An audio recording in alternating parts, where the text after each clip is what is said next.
फिर आप इतने ओपन करो फाइल को, बस 1 मिनट में स्टार्ट करते हैं।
Just give me second, I am just something. Okay, को देखते हैं क्या हुआ है। वैसे the topic we are gonna cover today is called data augmentation. ठीक है, डेटा ऑगमेंटेशन समझा देता हूँ होता क्या है कि भाई अब जो, जब मैं कुछ भी अपने मॉडल की ट्रेनिंग करा रहा हूँ तो डेटा मैटर्स अ लॉट। ठीक है, कि भाई जितना ज्यादा अच्छा मेरे पास मेरा डेटा अवेलेबल होगा, उतनी ज्यादा अच्छी मेरे पास जो मॉडल बन के आएगा वो आएगा, राइट। बट हमारे पास ना हर बार एक बहुत अच्छी क्वालिटी का डेटा अवेलेबल होता नहीं है। हमारे पास डेटा बहुत कम अवेलेबल होता है ज्यादातर केसेस में, right. So we do data augmentation, ताकि हम जो हमारा डेटा ऑलरेडी प्रेजेंट है उसी को स्केल अप कर सके, उसी को बढ़ा सके। ठीक है, तो एक बार ये चलता है तो मैं आपको वाला पार्ट भी एक्सप्लेन करता हूँ कि करते कैसे हैं। हाँ, ठीक है। आप सीधा इस वाले कोड पे आ जाओ, अपनी फाइल में देख लो ये वाला कोड कहाँ पे है, एंड सीधा इस वाले कोड पे आ जाओ। ठीक है, तो when we are talking about data augmentation, तो हम ना यहाँ पे कौन सा डेटा सेट यूज कर रहे हैं हम, गिव मी अ सेकंड।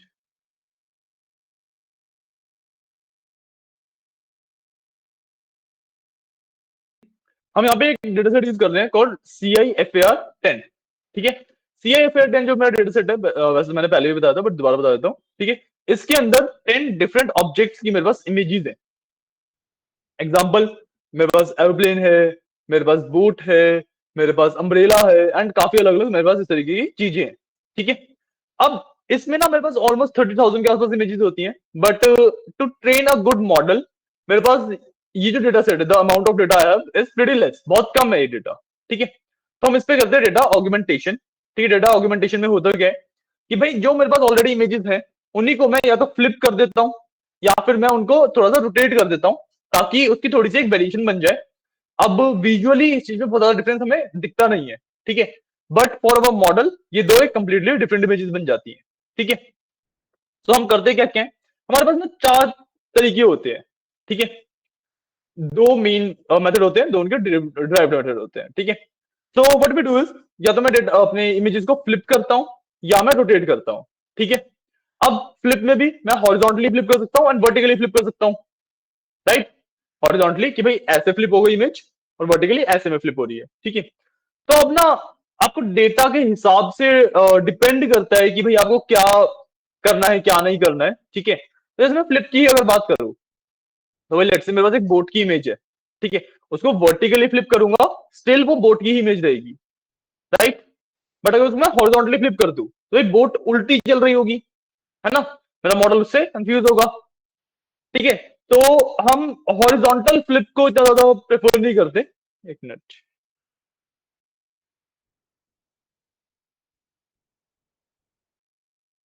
हम हॉरिजॉन्टल वर्टिकल,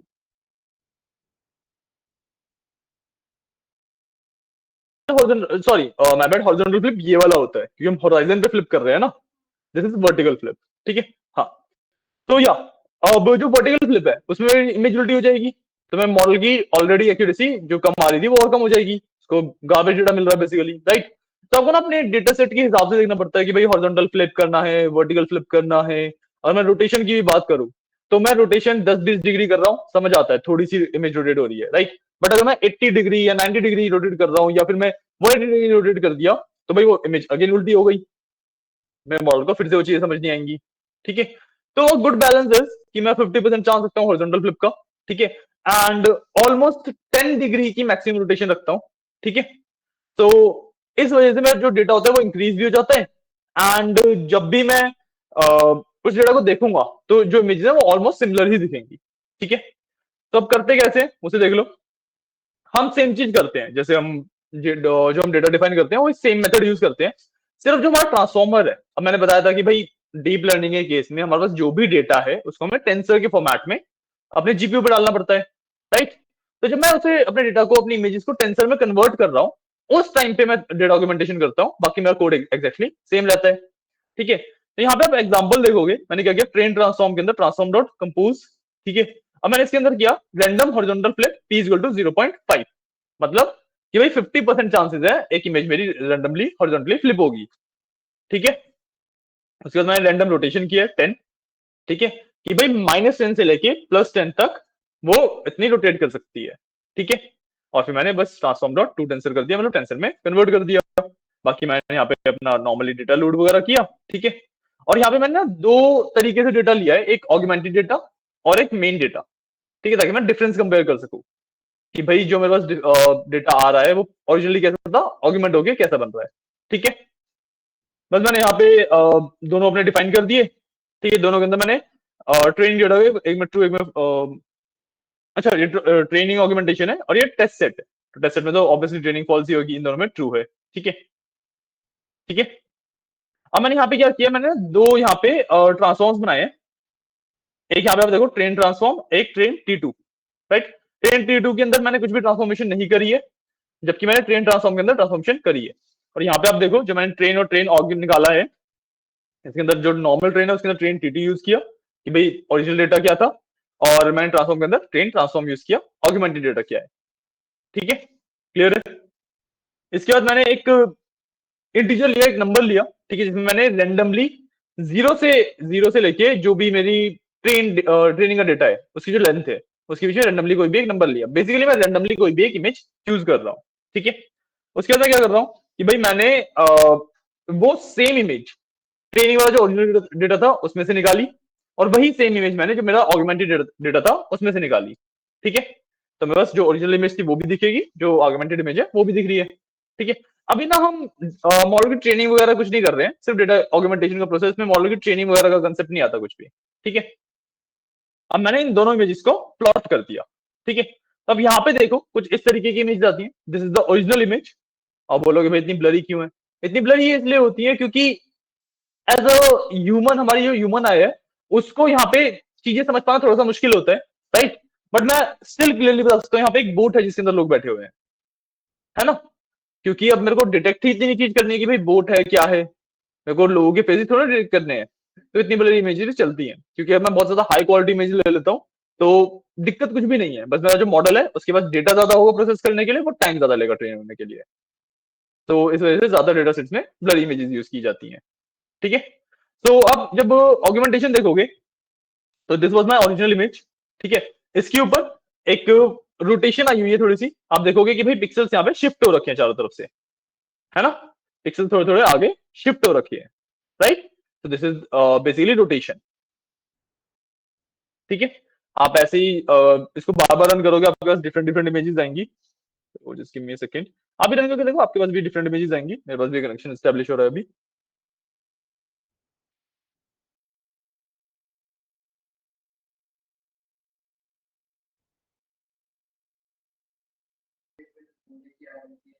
हाँ, कहते रहो 10 ऑब्जेक्ट्स हैं different different, aeroplane, boat, umbrella, hose, cat, dog, काफी सारी हैं।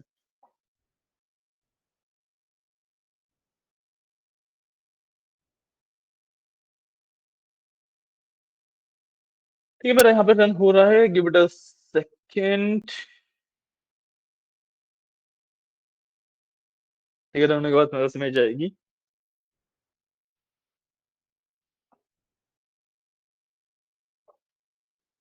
ये मेरा डेटा सेट वगैरह लोड हो रहा है, ठीक है, will take just a bit.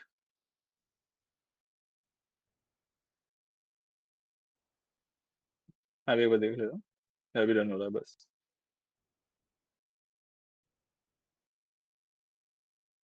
देखो जैसे मेरे पास यहाँ पे ट्रक की इमेज है एक, ठीक है, ओरिजिनली मेरे पास इस तरीके की इमेज है, बट यहाँ पे फ्लिप भी हो रखी है, दिख रहा है आपको, फ्लिप भी हो रखी है एंड रोटेट भी हो रखी है। तो अब मेरे लिए ये देख के मेरे को पता लग रहा है ये दोनों इमेजेस बहुत ज्यादा सिमिलर है, ठीक है, but when we are talking about the model जो कि इसको पिक्सल बाय पिक्सल देख रहा है, तो उसके लिए बहुत ज्यादा चीजें डिफरेंट हो जाती है, ठीक है, क्लियर है, कंसेप्ट समझ आया कि हम कर क्या रहे हैं, डेटा ऑगमेंटेशन होता क्या है। ये डेटा ऑगमेंटेशन बेसिकली मैं मैन्युअली कुछ डिफेक्ट्स इंट्रोड्यूस करता हूं अपने डेटा सेट के अंदर, ताकि मेरे मॉडल जो है वो एक वाइडर वैरायटी ऑफ डेटा के ऊपर ट्रेन हो सके, ठीक है, क्लियर है, समझ आया, कोई डाउट नहीं, सिंपल है, कोड भी सिंपल ही है ना, ठीक है। अब इसके बाद ओके, इसके बाद the next concept we are gonna go to is called RNN, और recursive neural networks, recurrent neural networks, ठीक है, sorry not recursive, recurrent neural networks, ठीक है। रिकरेंट न्यूरल नेटवर्क्स क्या होते हैं? अब भाई जब भी मैंने एक न्यूरल नेटवर्क की बात कर रहा था अभी तक, तो क्या होता, मैं इनपुट में मेरा डेटा था सारा, वो फ्लो करता है मेरे न्यूरल नेटवर्क में से आउटपुट पे चला जाता है ना। तो जो मेरा बीच का नेटवर्क है उसमें से सिंगल डायरेक्शन डेटा का फ्लो की, राइट, गेटिंग अ पॉइंट। अगर मैं ड्रॉ करके दिखाऊँ आपको एक चीज, तो गिव मी अ सेकंड, या तो मेरे पास न्यूरल नेटवर्क कुछ इस तरीके का होगा,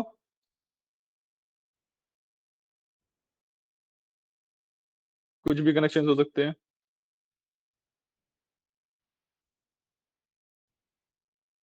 कुछ भी कनेक्शन हो सकते हैं। जो मेरा डेटा था सबसे पहले इस लेयर पे आता है, फिर इस लेयर पे आता है, फिर इस लेयर पे आता है, ठीक है। ऐसा नहीं होता कि भाई इस लेयर से पहले यहाँ पे गया फिर वापस आ गया, ऐसा तो नहीं होता, right. But when we are talking about recurrent neural networks, तो ये चीजें पॉसिबल होती है, ठीक है। रिकरेंट न्यूरल नेटवर्क का मतलब ही बेसिकली ये होता है कि भाई मैं सिंगल न्यूरॉन से डेटा बार बार पास कर सकता हूँ, मैं सिंगल लेयर से डेटा बार बार पास कर सकता हूँ, ठीक है। कंसेप्ट सिंपल है, समझ आ रहा है, सिंपल ही कंसेप्ट है, राइट। और मैं कोड वाइज देखूं इस चीज को, तो देखो यहाँ पे मैंने अपना मॉडल डिफाइन किया, ठीक है। मॉडल के अंदर हमने क्या लिया है, एक बार लेट मी सी, हाँ मैंने रिव्यूज का डेटा सेट लिया हुआ है यहाँ पे, ठीक है, जो रिव्यूज आते हैं उसका डेटा सेट लिया हुआ है, ठीक है। अब उसके अंदर मैंने क्या किया, मेरे को सबसे पहले तो उसको एम्बेड करना पड़ता है, एम्बेडिंग्स के बारे में मैंने आपको बताया था जब हम मशीन लर्निंग भी करते थे टेक्स्ट क्लासिफिकेशन में, तो वेक्टराइजेशन होती है उसके अंदर, एम्बेडिंग का कंसेप्ट बताया था मैंने आपको, बेसिकली वर्ड्स को नंबर में कन्वर्ट करना, ठीक है। तो मैंने सबसे पहले एम्बेडिंग लेयर डाली है, ठीक है, भाई वर्ड्स को नंबर में कन्वर्ट कर पाए। उसके बाद मैंने एक आरएनएन की लेयर डाली है, और लास्ट में मेरे को एक लेयर तो चाहिए होती है, ठीक है।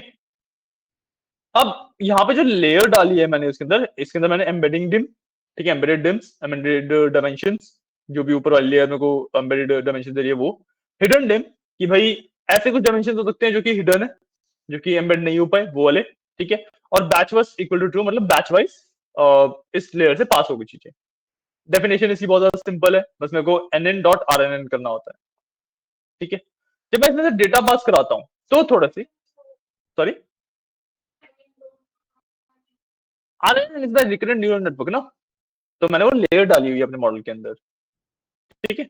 जब इसमें मेन पार्ट क्या आता है, जब मैं ना इसमें से डेटा पास कराता हूँ, ठीक है, तो नॉर्मली हम क्या करते थे कि भाई इसमें से पास हो गया, फिर इसमें से पास होगा, फिर इसमें से पास हो जाएगा, मेरे पास आउटपुट आ जाएगा। बट यहाँ पे देखो मैंने क्या किया है, मैंने एम्बेडिंग लेयर में से पास कराया नॉर्मली, जैसे नॉर्मली पास होना चाहिए था, ठीक है। जब मैं आर एन पे गया ना, तो मेरे पास दो वेरिएबल्स आए, एक आउट और एक underscore. Underscore is basically the resulting loss, ठीक है। मैंने इसको सिर्फ आउट के अंदर सेव किया, ठीक है। बेसिकली मेरे को इस अंडरस्कोर का कुछ काम नहीं है, इसलिए मैंने यहाँ पे अंडरस्कोर लगाया है। मेरे को जो रिकरेंट न्यूरल नेटवर्क का लॉस आ रहा है उसका भी कैलकुलेट नहीं करना, मेरे को अपनी पूरी सारी लेयर्स का लॉस एक साथ कैलकुलेट करना है, ठीक है। अब क्योंकि मैं जो लॉस है इसको जस्ट इग्नोर नहीं कर सकता, इसको बस छोड़ नहीं सकता कि भाई ना दे, वो देगा है ही और मेरे को रिसीव करना ही करना पड़ेगा, तो इसलिए मैंने अंडरस्कोर लगा दिया, क्योंकि इसमें कुछ काम नहीं है मेरे को, ठीक है। जो मेरे को मेरा काम है मेन वो आउट से जो भी इस लेयर से पास होकर डेटा मेरा आ रहा है, ठीक है, क्लियर है। अब जब मैं रिकरेंट न्यूरल नेटवर्क में डेटा पास कर रहा हूं, तो मेरा जो डेटा है ना वो सीधा भी जा रहा है, बार बार उस पे से क्रॉस हो रहा है, तो डेटा उल्टा सीधा हो जाता है। एंड यूजुअली क्या होता है, जब इससे डेटा आता है ना, तो डेटा इज रिवर्स्ड। ठीक है, जो डेटा होता है वो रिवर्स हो रखा होता है। ठीक है, तो मेरे को इसको फिक्स करना होता है उसकी रिवर्सनेस उठाने के लिए। ठीक है, अब मेरे पास रिवर्स डेटा को दोबारा रिवर्स करने के दो तरीके हैं। या तो मैं नॉर्मल पाइथन वाला जो फोर लूप लगाता हूँ उससे कर सकता हूँ, या फिर स्लाइसिंग के अंदर अगर मैं कॉमा -1 कर देता हूँ तब भी मेरा डेटा रिवर्स हो जाता है। ठीक है, सेम कंसेप्ट है ये। बेसिकली मैं डेटा को रिवर्स कर रहा हूँ। एंड यहाँ पे जो एम्प्टी कॉलम्स है, इनका मतलब होता है कि भाई we want all the rows and all the columns. ठीक है, डेटा के अंदर मल्टीपल सेक्टर्स होते हैं ना, तो मेरे को शुरुआत वाले की भी all the rows all the column चाहिए, बाद वाले की भी all the rows all the column चाहिए। बट मेरे को जो फ्लिप करना है वो सिर्फ शुरुआत वाला करना है, इसलिए। ठीक है, ठीक है, तो मेरे पास आउट के अंदर जो RNN से रिजल्ट आया वो आ गया। ठीक है, उसको मैंने फिक्स भी कर लिया। अब मैं इस आउट को अपना जो लास्ट मेरी कनेक्टेड लेयर है उससे पास करा सकता हूँ, मेरे पास फाइनल रिजल्ट मिल जाएगा। ठीक है, और इस बार मैंने जो मेरा आउटपुट फंक्शन था, मैंने सिग्मॉइड लगाया। ठीक है, वो मैंने यहीं पे रिटर्न करते हुए लगा दिया। ठीक है, इंस्टेड ऑफ यहाँ पे एक अलग से स्टेप बनाने की जगह। बात दोनों सेम ही है, मैं अलग से स्टेप बनाऊं या रिटर्न करते हुए लगा दूं, बात दोनों सेम ही है। अब इस वाले नेटवर्क पे ना आपको इतना ज्यादा ध्यान नहीं देना है, क्योंकि जो RNN का कंसेप्ट है, जो रिकरेंट न्यूरल नेटवर्क का कंसेप्ट है, वो बाय डिफॉल्ट अपने आप में काफी अच्छा कंसेप्ट है। बट जब उसको हम प्रैक्टिकली ट्रांसलेट करते हैं, जब हम उस पर प्रैक्टिकली वर्क करते हैं, तो वो वाला जो कंसेप्ट है ना, वो थोड़ा सा फॉल अपार्ट होने लग जाता है, एक्यूरेसी वगैरह इतनी ज्यादा अच्छी नहीं देता। क्योंकि इसके अंदर ना मेरे पास एक प्रॉब्लम क्या होती है, इसके अंदर मेरे पास वेनिशिंग ग्रेडियंट की प्रॉब्लम होती है। ठीक है, इसके लिए हमें थोड़ा सा वो समझना पड़ेगा कि भाई RNN एक्चुअली वर्क कैसे कर रहा है। ठीक है, मैंने बताया भाई रिकरेंट है, इसमें से डेटा बार बार पास हो रहा है, तो टेक्निकली मल्टीपल आउटपुट्स आने चाहिए, है ना। बट बस एक्चुअली मल्टीपल आउटपुट्स नहीं आते, बस एक ही आउटपुट आ रहा है। तो हो क्या रहा है, हो ये रहा है कि लेट्स से ये मेरा पूरा नेटवर्क था, इसमें मैंने डेटा डाला, यहाँ से डेटा आ रहा है। ठीक है, इसके अंदर ना एक साइकिल चलती है, मतलब जो RNN की लेयर है उसके ऊपर एक लूप चलता है बेसिकली। ठीक है, अब लूप चल रहा है तो मतलब पहली बार में पास होगा, जब पहली बार लूप चलेगा, पहली बार डेटा पास होगा तो कुछ डेटा आएगा, लेट्स कॉल इट D1। ठीक है, जब दूसरी बार चलेगा तो कुछ डेटा आएगा, तो लेट्स कॉल इट D2।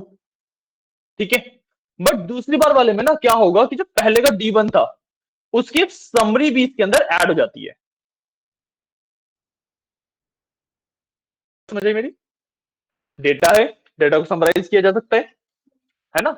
तो पहली बार में जब रन हुआ तो आउटपुट आया कुछ। ठीक है, दूसरी बार उसने सेम डेटा को रन किया, कुछ अलग आउटपुट आएगा। बट हम क्या करते हैं, जो दूसरी बार आउटपुट आ रहा है ना, उसके अंदर हम जो पहले वाला आउटपुट था उसकी समराइज करके उसके अंदर ऐड कर देते हैं। हाँ, दूसरी बार में जो नया डेटा है वो तो है ही है, इसके अंदर समरी भी एडिट होती है फर्स्ट डेटा की। ठीक है, तो मैं इस पूरे को एक वैल्यू मान के D2 बोल देता हूं इसे। ठीक है, जो थर्ड बार में होगा, अब उसके अंदर D3 जो डेटा आ रहा है वो तो आएगा ही आएगा, जो D3 डेटा आ रहा है वो तो आएगा ही आएगा। इसको ना हम सीधा D मान लेते हैं, एक काम करते हैं, इसको ना D मान लेते हैं सिर्फ। ठीक है, ठीक है, तो पहली बार में डेटा निकला। ठीक है, वो डेटा की समराइज हुई, सेकंड बार का जो आउटपुट आया उसके अंदर ऐड हो गया। अब जो दूसरी बार में D2 निकला वो भी हमारा D3 के अंदर ऐड हो जाएगा, so D plus summarise of D2, तो ये D2 यहाँ पे आ जाएगा। ठीक है, तो इस तरीके से चीजें वर्क करती है। बात समझ आइए, बात समझ आ रही है, क्लियर हो रहा है? ठीक है, तो इसके अंदर ना हमारे पास, अगर मैं आपको दिखाऊं भी, गिव मी अ सेकेंड, या तो यहाँ पे एक्यूरेसी अगर आप देखो, टेस्ट एक्यूरेसी 0.48, बहुत कम है न्यूरल नेटवर्क के हिसाब से, राइट। न्यूरल नेटवर्क में हम जो एक्यूरेसी चेज कर रहे होते हैं 96%, 99%, 97%, इस तरीके की चीज कर रहे होते हैं। एंड वहां पे अगर 48% की एक्यूरेसी आ रही है तो बहुत ज्यादा कम है। वो होता किस वजह से है कि मेरे पास ना एक कंसेप्ट होता है वेनिशिंग ग्रेडियंट का। ठीक है, अगर हम ना यहाँ पे सिर्फ D1 को ट्रैक करते हैं, इस वाले कंसेप्ट में सिर्फ D1 को ट्रैक करते हैं। ठीक है, यहाँ पे D1 कितना था, 100%, राइट, राइट।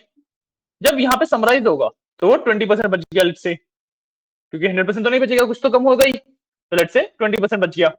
ठीक है। अगर मैं थर्ड स्टेप में देखूं तो इसमें D2 के साथ साथ D1 भी समराइज हो रहा है।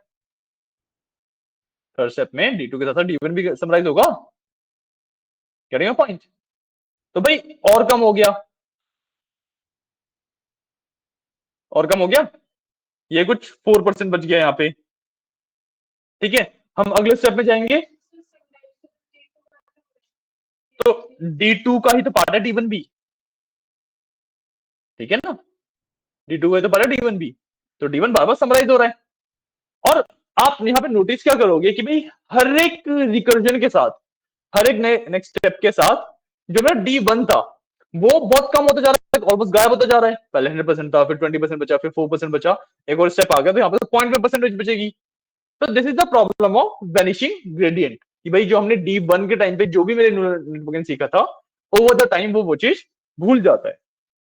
तो ये एक रिकरेंट न्यूरल नेटवर्क की सबसे बड़ी प्रॉब्लम है कि भाई वो ना जो मेरा डेटा है उसको अच्छे से याद नहीं रख पाता। ठीक है। तो इसी वजह से रिकरेंट न्यूरल नेटवर्क को अगर हम बाय डिफॉल्ट यूज करते हैं तो उसकी एक्यूरेसी वगैरह बहुत ज्यादा कम आती है। बट क्योंकि ये कंसेप्ट अच्छा है तो इसके ऊपर हमारे पास डिफरेंट एल्गोरिथम डिजाइंड होती हैं। ठीक है। जो इसी सेम कंसेप्ट का फायदा उठाती हैं, but eliminating this gradient, vanishing gradient की प्रॉब्लम। ठीक है। ऐसी जो हमारे पास एल्गोरिथम है जो सबसे ज्यादा यूज की जाती है, दैट इज कॉल्ड LSTM। ठीक है। LSTM basically stands for long short term memory. ठीक है। इसके बारे में हम डिस्कस करेंगे अब आगे। In the meantime what I want you to do is, एक बार जो आपका ये वाला RNN वाला कोड है इसको आप गो थ्रू करो। ठीक है। जो हमारा कोड है वो बहुत ज्यादा लाइक सिमिलर ही है जैसे हम पहले कोड करते आते हैं, या फिर मशीन लर्निंग में भी जो हम कोड करते आते हैं उनसे। ठीक है। एक बार गो थ्रू करो, कोई भी लाइन ऐसी आपको लगे जिसका आपको मतलब नहीं पता कि भाई ये लाइन यहाँ पे क्यों है, क्या कर रही है, राइट, तो आस्क मी। ठीक है। वैसे तो शायद से मैंने इसके अंदर भी कमेंट्स डाले होंगे आप लोगों के लिए, नहीं इसके अंदर कमेंट्स नहीं डाले। ठीक है। आप एक बार रीड आउट करो एंड लेट मी नो कि कैसे क्या हो रहता है फिर। ओके।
किसका?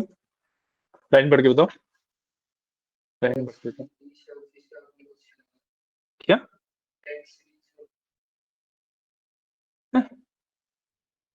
X pipeline? किस चीज की बात कर रहे हो? ये ऊपर, ये टेक्स्ट बेसिक डॉक्यूमेंट है।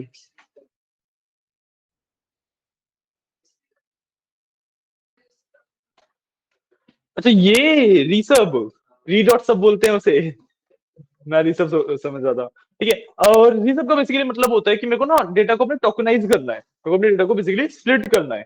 ठीक है। अच्छा, आपको टोकनाइजेशन का मतलब नहीं पता होगा ना? टोकनाइजेशन नहीं बताया। टोकनाइजेशन का बेसिक मतलब होता है कि जब भी मैं एआई मॉडल्स की बात करता हूँ या डीप लर्निंग मॉडल्स की बात करता हूँ, या जहां पे भी मैं एआई के अंदर टेक्स्ट की बात करता हूँ, जैसे चैट जीपीटी, जेमिनी वगैरह, सब ना टोकनाइजेशन के ऊपर वर्क करते हैं। ठीक है। टोकनाइजेशन होता क्या है कि भाई उनके पास ना कुछ वर्ड्स हैं जो उन्हें पता है ऑलरेडी। ठीक है। अब वो आपके जो आपने क्वेश्चन पूछा है, जो आपने वर्ड्स बोले हैं, उसको सबसे पहले उससे रिलेट करने का ट्राई करते हैं कि भाई आपका क्वेश्चन जो है वो कहाँ मेरे पास उनके डेटाबेस में से कहाँ से रिलेटेड है। ठीक है। तो ये प्रोसेस होता ही होता है टोकनाइजेशन के थ्रू। ठीक है। अब जैसे फॉर एग्जांपल अगर मैं लू, लेट्स से एक छोटा सा मैंने क्वेश्चन पूछा जेमिनी से, चैट जीपीटी से, what's the meaning of LSTM. ठीक है। अब इसमें मीनिंग ऑफ नहीं, मीनिंग ऑफ भी नहीं, इस तरीके से होगा, देखो। The line is what's the meaning of L S T M. ठीक है। अब इसके अंदर ना जो मेरे, अच्छा इसमें क्वेश्चन मार्क भी लगा लेते हैं, लेट्स से एक। ठीक है। इसके अंदर अब काफी सारे ऐसे वर्ड्स हैं जो मेरे मॉडल को पता होंगे, एंड काफी सारे ऐसे वर्ड्स हैं जो कि भाई, जो वर्ड्स मेरे मॉडल को पता है उन्हीं की कुछ डिराइव्ड फॉर्म है। ठीक है। जैसे फॉर एग्जांपल अगर मैं वर्ड्स की बात करूं, ठीक है, तो word is a proper word जो कि मेरे मॉडल को पता है। ठीक है। जो अंडर कोट्स एस है, वो उसको एक डिफरेंट टोकन मानेगा। ठीक है। ये भाई वो लेट करने की कोशिश कर रहा है कि बस उसके कौन से वर्ड्स पता है। ठीक है। The will be a proper word, तो ये एक टोकन हो गया। ठीक है। मीनिंग के अंदर वो मीन जो वर्ड है इसको देखेगा। ठीक है। आईएनजी को वो एक सेपरेट टोकन मानेगा। बात समझ आ रही है मेरी? हो क्या रहा है कि जो बेस फॉर्म ऑफ वर्ड है वो मेरा एक टोकन बनता है, जो भी उसके उस फॉर्म को एनहेंस कर रहा है, लाइक आईएनजी हो गया, अपोस्ट्रोफी एस हो गया, या फिर एस हो गया, प्लूरल्स बना रहे हैं अगर उसे। ठीक है। तो ये सारे मेरे सेपरेट टोकन बनते हैं। ठीक है। So of will be one token, LSTM will be one token, जो क्वेश्चन मार्क है that will be another token. ठीक है। तो बाय डिफॉल्ट अगर मैं वर्ड काउंट करूं इसका, तो देयर वर 5 वर्ड्स। ठीक है। but जो टोकन इसमें से निकले दैट इज 1 2 3 4 5 6 7 8 टोकन्स। ठीक है। तो ये होता है कंसेप्ट ऑफ टोकनाइजेशन। ठीक है। अब जो जो वर्ड्स इसमें से उसको पता होगा वो उसके हिसाब से आंसर करने का ट्राई करता है। इस तरीके से वर्क करते हैं जो मॉडल्स वर्क करते हैं, टेक्स्ट क्लासिफिकेशन वगैरह के मॉडल्स वर्क करते हैं, वो इस तरीके से वर्क करते हैं। टोकनाइजेशन का कंसेप्ट समझ आया है? हम्म। इसका यूज ये होता है ना कि भाई आप क्वेश्चन बहुत सारे डिफरेंट डिफरेंट फॉर्म्स में पूछ सकते हो। ठीक है। जैसे what the meaning of LSTM, what is LSTM, ठीक है, एक्सप्लेन एलएसटीएम, राइट। क्वेश्चन के डिफरेंट फॉर्म्स हैं, बट पूछ तो मैं इंडियन एक ही चीज रहा हूं, राइट। तो भाई अगर मैं अपने एक एआई मॉडल के पर्सपेक्टिव से देखूं, तो इन सभी क्वेश्चन का आंसर एक ही जगह पे है ना? तो इसीलिए हमें टोकनाइजेशन नेसेसरी होती है कि भाई जो मेरा एआई मॉडल है वो पहले क्वेश्चन समझ पाए कि पूछा क्या है। ठीक है। एंड देन उससे जो रिलेटेड आंसर है वो उसी जगह पे जाए। ऐसा ना हो कि भाई अब मैंने वर्ड्स को और वर्ड को अलग अलग दे दिया अपने मॉडल को, भाई वो वर्ड के लिए कहीं और जाएगा, वर्ड्स के लिए कहीं और जाएगा, तो बेफालतू में डेटा बढ़ेगा, और जो मॉडल का रिस्पॉन्स टाइम है वो बढ़ेगा, है ना? तो इन सब चीजों को बेसिकली अपने एआई मॉडल को ऑप्टिमाइज करने के लिए हम टोकनाइजेशन करते हैं। ठीक है। तो वही टोकनाइजेशन हमने यहाँ पे करी है। ठीक है। यहाँ पे अब देखो, सबसे पहले मैंने सारे टेक्स्ट को अपने लोअर कर दिया। ठीक है। स्मॉल लेटर्स में कर दिया। ठीक है। उसके बाद मैंने क्या किया, बैकस्लैश डब्ल्यू और बैकस्लैश एस। ठीक है। ये मेरे रिप्रेजेंटेशन होती है स्ट्रिंग्स के अंदर, जैसे बैकस्लैश एन होता है ना एंटर के लिए, वैसे में बैकस्लैश डब्ल्यू होता है स्पेस के लिए, एंड बैकस्लैश एस होता है फॉर सम स्पेशल कैरेक्टर्स, जैसे पोस्टफी, क्वेश्चन मार्क, इन सब से। ठीक है। तो यहाँ पे बेसिकली ये लिखने का मतलब, और हाँ इसके आगे जो ये वाला सिंबल लगा हुआ है ना, पावर का सिंबल कह लो, जो भी कह लो। ठीक है। So this symbol basically represents कि भाई जो वर्ड है that should not start with this. getting a point? नहीं बात समझ आई? हमने दो दिए slash W and slash S, ठीक है। बेसिकली टैब्स, स्पेसेस, कैरेक्टर्स, हमने ये सब कुछ दे दिया, ठीक है। इतना ज्यादा ग्रामर में जाने की आपको जरूरत नहीं है। हमने टैब्स हो गए, स्पेसेस हो गए, स्पेशल कैरेक्टर्स हो गए, ठीक है, एनहेंसिंग फॉर्म्स हो गए, सब कुछ दे दिया इसे, ठीक है। अब और मैंने इसे क्या बोला कि भाई आपका जो वर्ड है that should not start with this, ठीक है। जो सबसे आपका जो वर्ड है उसमें फर्स्ट कैरेक्टर होगा वो ना स्पेस हो सकता, ना स्पेशल कैरेक्टर हो सकता, ना कुछ हो सकता, ठीक है। तो वो लेटर बाय लेटर जा रहा है, वो लेटर बाय लेटर जा रहा है। उसने यहाँ पे देखा, एक्सेप्ट किया, यहाँ पे देखा, एक्सेप्ट किया, यहाँ पे देखा, एक्सेप्ट किया, यहाँ पे देखा, एक्सेप्ट किया, ठीक है। इन सबको एक्सेप्ट कर लिया, इसने उसको एक टोकन बना दिया, क्योंकि इसके बाद अपोस्ट्रोफी आ गया। अब वो अपोस्ट्रोफी से फिर से स्प्लिट कर देगा उसे, ठीक है। Similarly M E A N तक जा रहा था, ठीक था, आई एन जी जैसी आया, आई आया उसके पास, ठीक है। उसने वहां पे उसे स्प्लिट कर दिया, ठीक है। This is the meaning of that, ठीक है फ्रेंड, मतलब ये मैंने यहाँ पे डिफाइन किया, उसको स्प्लिट यहाँ पे करा, ठीक है। बेसिकली मैं टोकनाइजेशन कर रहा हूँ यहाँ पे, ठीक है। यहाँ पे यूजुअली आपको ये वाली चीज याद रखने की जरूरत नहीं पड़ेगी, क्योंकि हमारे पास जैसे हम आगे बढ़ेंगे तो हमारे पास काफी advance tokenisation algorithms already exist करती हैं, ठीक है। But this is to show you how tokenisation actually happens, ठीक है। क्लियर है? आगे बढ़ लो।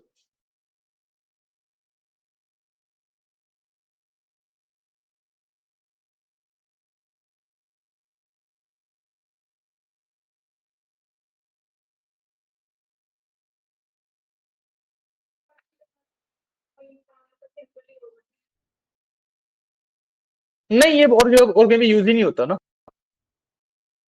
आपने जब हमने वो बात करी थी एसक्यूएल वगैरह की, तब भी मैंने आपको बताया था, इससे हम निगेट करते हैं लाइक वाला जो कंसेप्ट बताया था, याद है? अभी याद नहीं है। बेसिकली जहां पे भी ये सिंबल आता है इन टेक वर्ल्ड, इट्स मींस कि निगेट कर रहे हैं उस चीज को, ठीक है, हटा रहे हैं उस चीज को, ठीक है। आगे पढ़ लो।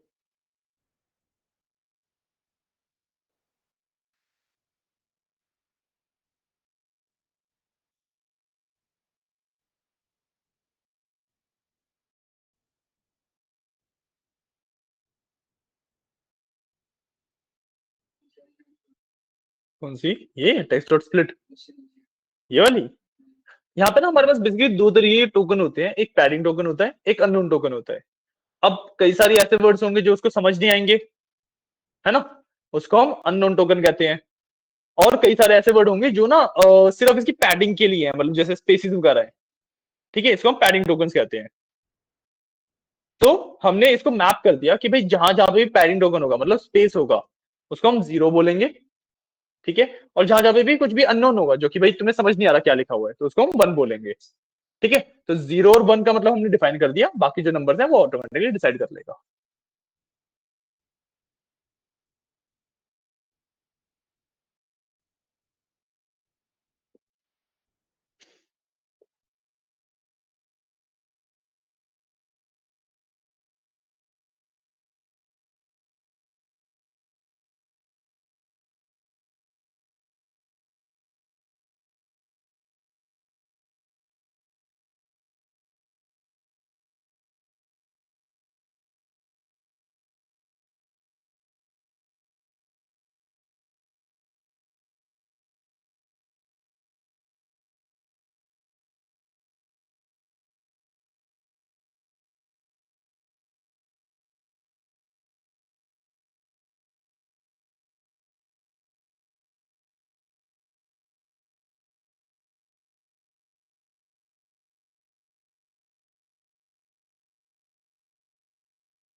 ठीक है, पढ़ लो, कहीं पे कोई डाउट हो तो और पूछते रहो मुझसे।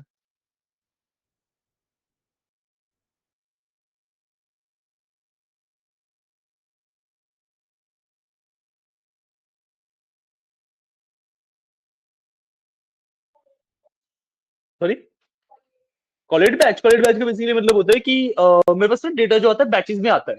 अब इतना सारा डेटा है, मैं मॉडल को एक साथ तो दे नहीं दूंगा, तो मैं थोड़ा थोड़ा करके देता हूँ। ठीक है, तो यहाँ पे बेसिकली वो थोड़ा थोड़ा डेटा कलेक्ट कर रहा होता है।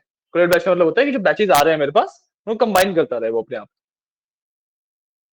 ठीक है, ताकि मेरी डेटा ट्रांसफर वाली जो टाइम है वो बच जाए, मॉडल अपने आप उस डेटा को समझ पाए कि भाई हाँ, जो डेटा यहाँ पे आया ये आधा ही है, बाकी अगले बैच में आएगा, इस तरीके से समझ पाए।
कहाँ से?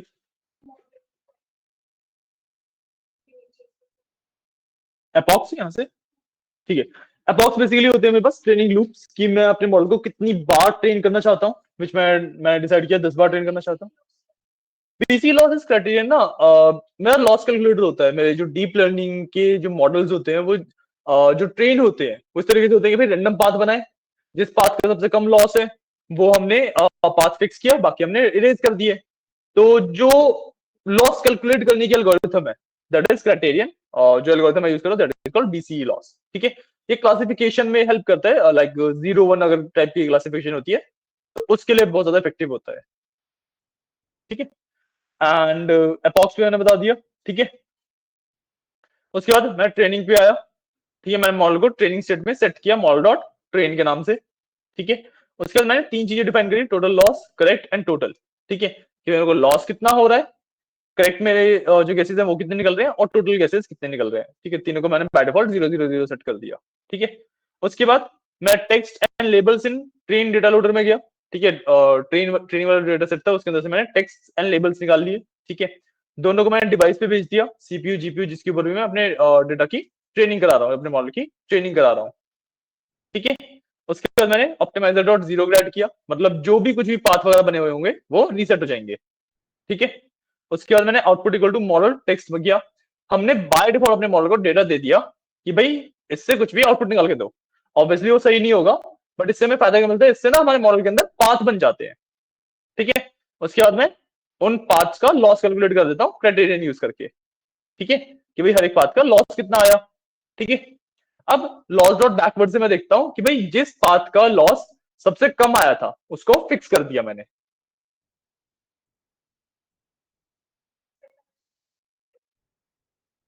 लॉस तो मेरे को क्राइटेरियन से पता लग गया ऊपर। डॉट बैकवर्ड से मैंने जिस भी पाथ का लॉस सबसे कम था उसको फिक्स कर दिया, मतलब उसको स्टेबल कर दिया, उसको भी रेज नहीं करेंगे। ठीक है, ठीक है। और फिर जो ये पाथ था जो फिक्स हुआ, इसको मैंने सेव कर लिया अपने मॉडल के अंदर ऑप्टिमाइजर डॉट स्टेप से। जब इसका दोबारा लूप चलेगा तो सबसे पहले ऑप्टिमाइजर डॉट जीरो ग्रेड आएगा, है ना। जीरो ग्रेड से मेरे पाथ रीसेट होते हैं। बट अब क्या होगा, जो पाथ मैंने फिक्स किया है उसके अलावा सारे पाथ रीसेट हो जाएंगे। ठीक है, इस तरीके से मेरे मॉडल की ट्रेनिंग चलती है, तो इवेंचुअली मेरे पास काफी अच्छे अच्छे पाथ्स बन जाते हैं और मेरा मॉडल काफी अच्छे एक्यूरेटली रिजल्ट दे पाता है। ये होता है ट्रेनिंग का मेथड।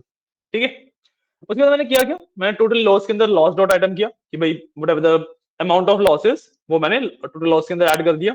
ठीक है, उसके बाद मैंने प्रेडिक्शंस निकाले कि जो भी आउटपुट थे उसको राउंड ऑफ कर दिया। ठीक है, जो आउटपुट आते हैं that is between 0 to 1, 0.1, 0.7 something कुछ भी आ सकता है। ठीक है, मैं राउंड ऑफ करूंगा तो sorry, जितने भी 0.5 या उससे ऊपर वाली वैल्यूज हैं वो 1 पे चली जाती हैं, उसके नीचे वाली 0 पे आ जाती हैं। एंड एक्चुअली मेरे को रिजल्ट 0 और 1 में चाहिए था, मैंने राउंड ऑफ कर दिया सिंपली उसे, है ना। डेटा सेट IMDb वाला यूज कर रहे थे ना,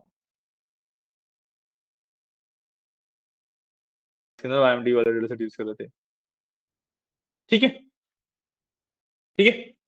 तो हमने प्रिडिक्शंस निकाल लिए, हमने टोटल लॉस निकाल लिया। अब हम चेक करेंगे करेक्ट कितने हैं। करेक्ट कैसे होंगे, जो कि भाई मेरे मॉडल ने प्रिडिक्शन दिया है that should be equal to labels, जो मेरे डेटा में ऑलरेडी मेंशन्ड है चीजें उससे इक्वल होना चाहिए। अरे इक्वल है तो करेक्ट है, वरना नहीं है। मैंने भाई चेक किया कि भाई prediction is equal to label, जहां जहां पे ऐसा है उन सबको ऐड कर दो, उन सबको ऐड कर दो। ठीक है, ये कंडीशन सेटिस्फाई हो रही है तो 1 देगी, नहीं तो 0 देगी। तो जहां जहां पे सही होगा वहां पे 1+1+1 करके हमारे पास 100 200 जितने भी सही होंगे वो उतना नंबर आ जाएगा। और टोटल के अंदर प्लस इक्वल टू मतलब करेक्ट की जो वैल्यू है उसके अंदर ऐड होते चले जाएंगे ना, जो मैंने पाइथन के टाइम में बताया था, है ना। टोटल के अंदर मैंने लेबल डॉट साइज कर दिया कि भाई व्हाटएवर द लेबल्स आर, जो मेरे डेटा सेट में लेबल्स हैं उन वो कितने हैं वो मैंने टोटल के अंदर डाल दिया। अब अगर मैं इन दोनों को डिवाइड कर दूंगा तो मेरे पास एक्यूरेसी आ जाएगी कि भाई टोटल में से करेक्ट किसने बताया उसने, है ना। नीचे मैंने वही चीज करी है, टोटल लॉस को पहले मैंने ट्रेन से किया लॉस निकालने के लिए, और एक्यूरेसी निकालने के लिए करेक्ट बाय टोटल कर दिया, राइट। उसके बाद मैंने इवैल्यूएशन पे गया, अभी तो मैंने मॉडल की ट्रेनिंग कर रहा था, मैं इवैल्यूएशन पे गया। इवैल्यूएशन में मैंने इवैल्यूएशन मोड में डाला उसे मॉडल डॉट इवैल के नाम से। Again test loss, correct loss, total loss 0 किया, सेम चीज रिपीट करी। द ओनली डिफरेंस बीइंग कि मैंने यहाँ पे एक लाइन लिखी है with torch dot no grad. Torch dot no grad का मतलब क्या होता है कि भाई अब ना कोई भी नए पाथ नहीं बनाने हैं तुम्हें, जो पाथ ऑलरेडी स्टैब्लिश्ड है उन्हीं को यूज करना है सिर्फ। ठीक है, उसके बाद मैंने सेम चीजें करी हैं, है ना। लास्ट में बस टेस्ट का भाई लॉस और टेस्ट एक्यूरेसी आ जाती है, राइट। उसके बाद मैंने यहाँ पे प्रिडिक्ट भी करके देखा सेंटीमेंट। ठीक है कि भाई इन लाइंस के सेंटीमेंट प्रिडिक्ट कर दो। यहाँ पे देखो सबसे पहले मेरे पास ट्रेनिंग का लॉस आता रहा, ठीक है। एक्यूरेसी मेरी थोड़ी बढ़ रही थी, बस बहुत ज्यादा मतलब 50 के आसपास ही रही, है ना। और लास्ट में बस टेस्टिंग की एक्यूरेसी 14% आई थी, आपके लिए डेफिनेटली अलग आ सकती है। ठीक है, अब मैंने यहाँ पे जो प्रिडिक्शन किए थे, this movie was an absolute delight, ठीक है, इसका उसने पॉजिटिव बताया, और टेरिबल वेस्ट ऑफ टाइम उसका उसने नेगेटिव बताया। अभी ये आपको देखने से लग रहा है कि एकदम सही सेंटीमेंट बता रहा है, पॉजिटिव है नेगेटिव है सही बता रहा है, मतलब पॉइंट इज कि आप अगर प्रोबेबिलिटी देखोगे तो 0.52 0.47 इस तरीके से है। तो ये ना टेक्निकली सिर्फ गेस कर रहा है, एंड लकीली यहाँ पे गेस उसका ठीक आ गया है। अगर आप इसे बार बार रन करोगे तो इवेंचुअली एक गलती भी देने लगेगा, क्योंकि एक्यूरेसी इतनी अच्छी है ही नहीं, एक्यूरेसी 48% पे है। 50% के आसपास जब एक्यूरेसी होती है तो हम बेसिकली बोलते हैं मॉडल सिर्फ गेस कर रहा है। ठीक है, तो this is how your RNN works. ठीक है, अब इसी के ऊपर हम जो नया कंसेप्ट लगा देते हैं दैट इज कॉल्ड LSTM। ठीक है, LSTM में क्या होता है, एक RNN का ही इंप्रूव्ड वर्जन है LSTM। ठीक है, तो देखो होता क्या है, जब मैं मतलब नहीं नहीं एरर नहीं आएगा, वो गलत बताएगा। हाँ मतलब जैसे this movie was absolutely delight था, this is a positive review, और वो यहाँ पे नेगेटिव बता सकता है, वो गलत बता रहा है, ये चीज है बस।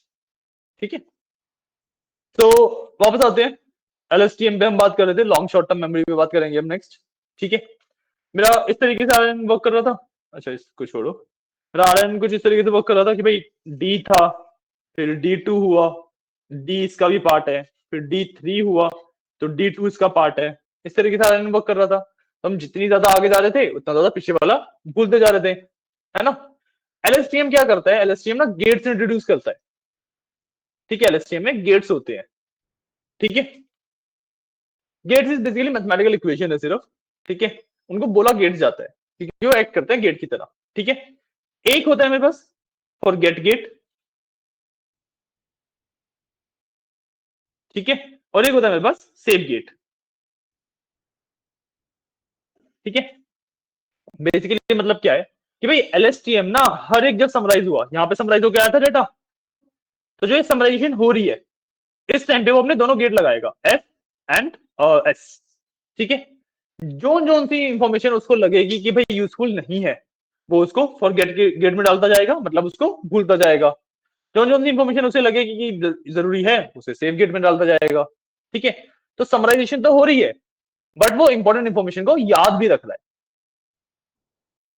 ठीक है, इसको हम टेक्निकल टर्म्स में या फिर एआई के टर्म्स में इंफॉर्मेशन हाईवे भी कहते हैं, कि भाई जो समराइजेशन हो रही है वो तो चली रही है, और जो इंफॉर्मेशन है वो लास्ट पार्ट तक सीधा अपना हाईवे लेके आ भी रही है। ठीक है, फर्स्ट पार्ट से भी जो इंफॉर्मेशन जरूरी है वो भी लास्ट पार्ट तक सर्वाइव कर रही है। This is the basic concept of LSTM. ठीक है, full form is long short term memory. ठीक है, लॉन्ग शॉर्ट टर्म मेमोरी क्यों बोला जाता है, क्योंकि भाई हाईवे यहाँ पे इंट्रोड्यूस है, काफी लंबे टाइम तक वो याद रख रहा है। और शॉर्ट टर्म क्यों, क्योंकि भाई इवेंचुअली वो भूल ही रहा है चीजों को, वो फॉरगेट भी तो कर रहे हैं चीजों को, है ना। तो क्योंकि वो सेव भी रख रहा है लंबे टाइम तक, वो फॉरगेट भी कर रहा है, इसलिए लॉन्ग शॉर्ट टर्म मेमोरी बोला जाता है इसे। ठीक है, दिस इज एलएसटीएम। अब वापस जाओगे अपने कोड पे, जो नेक्स्ट कोड है वही हमारा एलएसटीएम का है। ठीक है, जो सेम चीज हमने ऊपर करी थी सेंटिमेंट एनालिसिस वाली, रिव्यूज के सेंटिमेंट एनालाइज किए थे कि पॉजिटिव रिव्यू है मूवी के रिव्यूज पे, कि भाई ये जो रिव्यू है पॉजिटिव है नेगेटिव है, वो चीज की थी, वही सेम चीज हम नीचे कर रहे हैं। ठीक है, आप देखोगे जो भी मेरा डेटा है, जो भी मैं वर्क कर रहा हूँ, राइट, वो एग्जैक्टली सेम है। आप नीचे सारा कुछ सेम वही है। मैंने पैडिंग वगैरह करी, सब कुछ किया, कोलेट बैच किया, सब कुछ किया, और ट्रेनिंग कर ली, टेस्टिंग कर ली, लास्ट में आके मैंने चेक भी कर लिया। ठीक है, the only major difference being जो मैंने मॉडल डिफाइन किया है यहाँ पे, एक तो आरएन की जगह पे एलएसटीएम की लेयर है ना। और उसके अलावा जब मैं नीचे से डेटा सेंड कर रहा हूँ तो ना हिडन लेयर पे सेंड कर रहा हूँ। यहाँ देखोगे एक हिडन लेयर इंट्रोड्यूस्ड है, राइट। हिडन लेयर बेसिकली क्या होती है, जब भी मैं एलएसटीएम की बात करता हूँ तो एलएसटीएम दो लेयर्स है, एक तो जो मेन आरएन की लेयर है वो है ही, और दूसरी जो इंफॉर्मेशन हाईवे वाली लेयर है। ठीक है, तो hidden layer is that information highway वाली लेयर। ठीक है, तो डेटा मेरे को उससे भी तो पास करना पड़ेगा, तभी दो चीजें फॉरगेट और याद रखेगा, राइट। तो बस ये मेन डिफरेंस आता है। अगर आप इसके एक्यूरेसी पे जाओ, सबसे नीचे इसके रिजल्ट्स पे जाओ, तो आप देखोगे इसकी जो एक्यूरेसी है दैट इज ऑलमोस्ट 84%, जो कि रिस्पेक्टेबल एक्यूरेसी है। अब हमारा मॉडल सिर्फ गेस नहीं कर रहा है, वो एक्चुअली चीजों को प्रिडिक्ट कर रहा है। ठीक है, तो this movie one is absolute delight, positive with 97% confidence, 97% confidence, जो कि एक बहुत अच्छी वैल्यू है। और negative terrible waste of time पे नेगेटिव बोला, इसके इसके 0% कॉन्फिडेंस था, मतलब कॉन्फिडेंस मतलब प्रोबेबिलिटी इसकी 0% थी, जीरो की तरफ था। ठीक है, तो मैंने बताया था ना राउंड ऑफ कर रहे हैं हम, और 0.5 से बड़ा होगा तो पॉजिटिव, उससे छोटा होगा तो नेगेटिव। और अब ऐसा नहीं है कि वो 0.6 या 0.4 दे रहा है, वो प्रॉपर 9.7 दे रहा है, मतलब 0.97 दे रहा है या 0.0 ही दे रहा है। तो हमारा मॉडल बहुत ज्यादा इंप्रूव हो गया सिर्फ कुछ इंफॉर्मेशन को याद रखने से। ठीक है, एलएसटीएम का कंसेप्ट समझ आया है, कोई डाउट एलएसटीएम के कंसेप्ट में, कोई डाउट नहीं ना। एक बार आप ये भी चीजें पढ़ लो। ठीक है, इसमें ना कुछ फॉर्मूलाज भी होते हैं। ठीक है, वैसे तो उनकी बहुत ज्यादा नीड होती नहीं है, आपको गेट्स वगैरह का कंसेप्ट समझ आ गया, that is more than enough. ठीक है, बट स्टिल मैं आपको ना फॉर्मूलाज की कुछ फोटोज भेज देता हूँ, इसका देख लीजिएगा कि एलएसटीएम कैसे वर्क कर रहा है, आरएन कैसे वर्क कर रहा है। ठीक है, बाकी मैं समझा भी दूंगा उसको एक बार ना, just give me a second. आप अपना कोड पढ़ो इतने, एलएसटीएम वाला। ठीक है, क्या, किस फाइल में, इसमें, नहीं नहीं, वो सब आपकी अंडरस्टैंडिंग के लिए है कि आपको पता हो चीजें।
ठीक है, मैंने थोड़ा थोड़ा थ्योरी वाला पार्ट भेज दिया है, आरएन का भी और एलएसटीएम का भी। ठीक है, उसको भी गो थ्रू कर लेना, उसमें फॉर्मूला जो लिखा है उसको एक्सप्लेन भी किया हुआ है।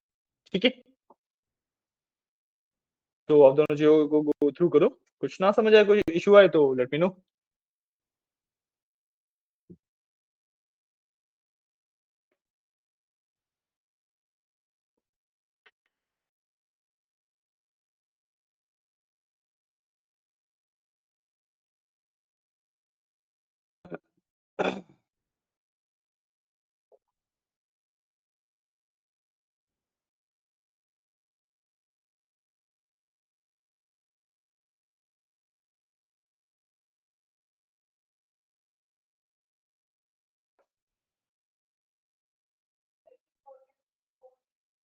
हाँ, इम्पोर्टेंट कोड ही है।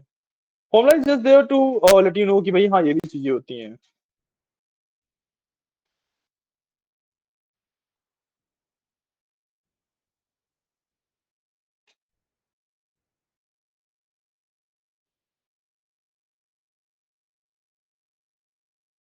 हाँ चले।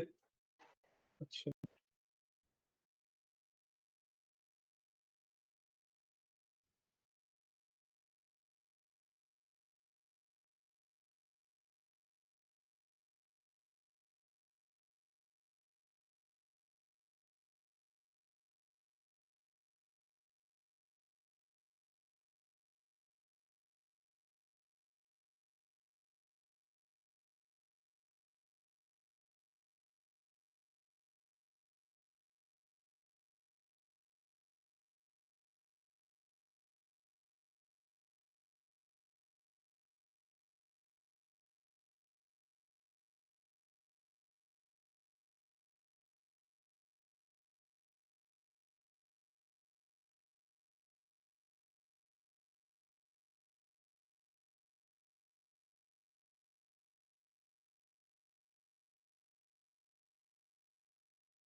किसको?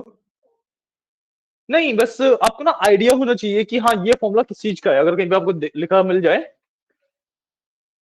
हाँ, बस वही आपको देखना है कि भाई पता लग जाए कि आपको ये फॉर्मूला किस चीज का है, क्योंकि कई बार जब आप कहीं पे जॉब कर रहे होते हो या किसी चीज पे काम कर रहे होते हो, आपको कई बार कहीं ऐसे इश्यूज मिलेंगे कि भाई जॉब से सॉल्व नहीं हो रहे, तो आपको ऑब्वियसली गूगल करना पड़ेगा, नेट पे रिसर्च करनी पड़ेगी। एंड जब आप उस लेवल पे होते हो तो ना चैट जीपीटी वगैरह आंसर नहीं कर पाते आपकी क्वेरीज का, तो आपको ना रिसर्च पेपर्स के ऊपर जाना पड़ता है। एंड जब आप रिसर्च पेपर्स पढ़ते हो तो वहां पे ये फॉर्मुला वगैरह लिखे होते हैं, तो इसलिए कि भाई आपको प्रॉब्लम सॉल्व करने के लिए इनका देख के समझ आना चाहिए भाई एलएसटीएम की बात हो रही है या किसकी बात हो रही है।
पढ़ा एलएसटीएम का कोड, समझ आया? ठीक है, सिमिलर ही है पहले जैसा। यदि आपको टाइम चाहिए थोड़ा सा। कौन सा?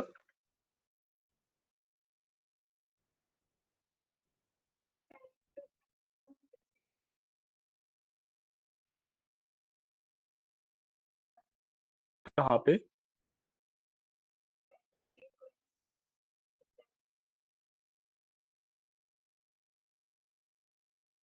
पैरेड सीक्वेंस कहाँ पे यूज किया है हमने?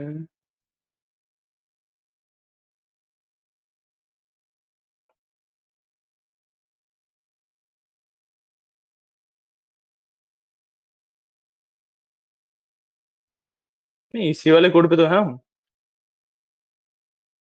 एलएसटीएम के कोड पे है ना हम। मैंने बोला कि ये तो सिमिलर ही है, इसमें कहाँ पे जॉब? तो ये बोल रहे हो पैकेट्स? ये वाला देखो यहाँ पे, इस वाली लाइन की बोल रहे हो?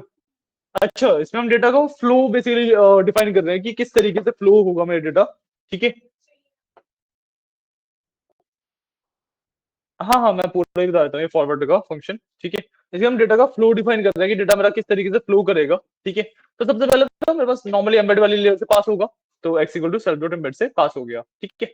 अब ना हम डेटा को पैक कर रहे हैं, क्योंकि जब मैं एलएसटीएम के पास भेजता हूँ तो मैं ना बैचेज में भेजूंगा, बेसिकली डेटा के पैकेट्स बना के भेजूंगा। ठीक है। तो इसलिए मैं यहाँ पे पैक डेक्स यूज करता हूँ। ठीक है। और इसकी मैं पैकिंग कर रहा हूँ। ठीक है। कैसे कर रहे हैं? हम पैक पैरेड सीक्वेंस यूज करते हैं, जो हमें सीधा यहाँ से हमने इम्पोर्ट किया हुआ है। बेसिकली एल्गोरिथम है जो पैकिंग करने में, डेटा को पैक करने में हेल्प करती है। ठीक है। डेटा पैकिंग का मतलब समझ रहे हो ना, कि भाई मेरा कुछ रोज डेटा उठाया, उसको एक नाम देके एक पैकेज बना दिया उसका बेसिकली। ठीक है।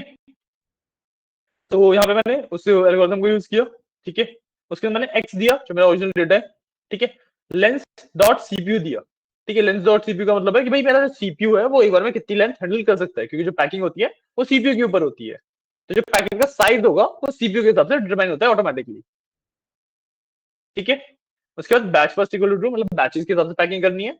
और enforce sorted equal to false, मतलब डेटा को सॉर्ट नहीं करना है, जिस तरीके से आ रहा है उसी तरीके से पैक करना है। ठीक है। इससे मेरे डेटा के पैकेट्स निकलेंगे, बेसिकली पैक्ड एक्स के अंदर मेरे डेटा के पैकेट्स आ गए। ठीक है। उसके बाद मैंने इसे पास किया एलएसटीएम की लेयर से। ठीक है। एलएसटीएम की लेयर मेरे को तीन मेजर आउटपुट देती है। ठीक है। दो का हमें काम नहीं होता, इसलिए हम उसे अंडरस्कोर से रिप्रेजेंट कर देते हैं। जिन भी चीजों का हमें काम नहीं होता ना, उसको अंडरस्कोर से रिप्रेजेंट कर देते हैं हम। ठीक है। और एक का हमें काम होता है हिडन लेयर की जो आउटपुट है, क्योंकि ये हमें सेंड करेगा ही करेगा, और अगर हम रिसीव नहीं करेंगे तो एरर आ जाएगा। Getting a point? कि भाई इस तरीके से समझो कि एक पर्सन आपको कुछ बॉल थ्रू कर रहा है। ठीक है। उसने तीन बॉल थ्रू कर दी, राइट? अब आपको जो काम की थी वो तो आपको कैच करी, बाकी दोनों भी तो कैच करोगे, इधर उधर थोड़ा ना जाने दोगे, है ना? तो कैच कर रहे हैं हम, सिर्फ यहाँ पे रिसीव कर रहे हैं। इसलिए हम उसे अंडरस्कोर से रिप्रेजेंट कर देते हैं, जो हमें काम के नहीं होते। सिर्फ हिडन लेयर का जो आउटपुट है, जिसमें हमारा जो मैंने बताया था मेमोरी हाईवे है, इसके अंदर इंफॉर्मेशन याद रखी जाएगी, वो वाली लेयर का हमें सिर्फ काम होता है। हिडन लेयर मतलब एचएन को हिडन से रिप्रेजेंट किया, वेरिएबल है, कुछ भी नाम रख सकते हो आप। ठीक है। उसके बाद मैंने हिडन लेयर को ट्रांसलेट किया। ठीक है। जो भी वो मेमोरी वाला याद रख रहा है उसको ट्रांसलेट किया। कैसे किया? मैंने एक फंक्शन का यूज किया called cat. Cat is basically a translator. ठीक है। जो कि मेरे मेमोरी हाईवे को जो उसमें डेटा फ्लो कर रहा है उसको रीड करने के लिए हेल्प करता है। क्यों नहीं याद रहेगा? याद रखना पड़ेगा। देखो ये वही है कि आप जितना ज्यादा इसके ऊपर कोड करोगे, जितनी ज्यादा बार ये कोड लिखोगे डिफरेंट डिफरेंट डेटा सेट्स के लिए। हम्म, याद रखना पड़ेगा ना, वही तो बता रहा हूँ। हाँ, वो आप जैसे जैसे वर्क करोगे आपको एरर्स आएंगी, चीजें आएंगी, आप मीनिंग से ही उसको फिक्स कर पाओगे।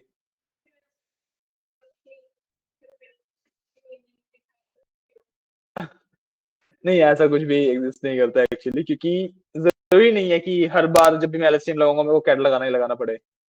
मिनिमम आपको मॉडल के हिसाब से चीजें फिगर आउट करनी होती हैं।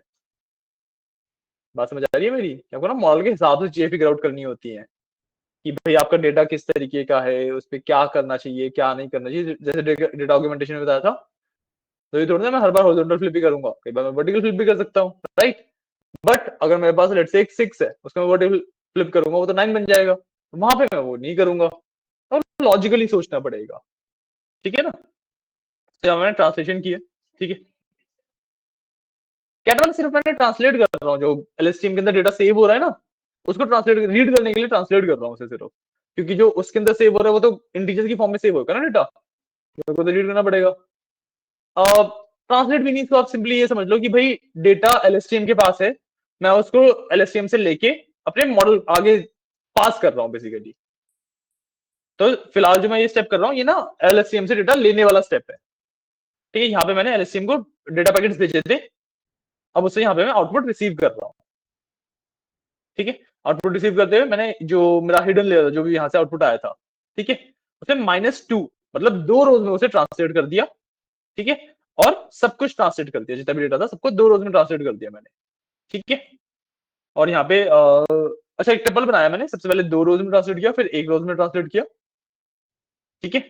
और यहाँ पे मैंने, नहीं 1 minute, my bad, sorry sorry sorry, first पे है ना, तो 2 रोज में ट्रांसलेट नहीं किया, लास्ट सेकेंड रो ली, लास्ट सेकेंड रो ली, और लास्ट रो ली, ठीक है।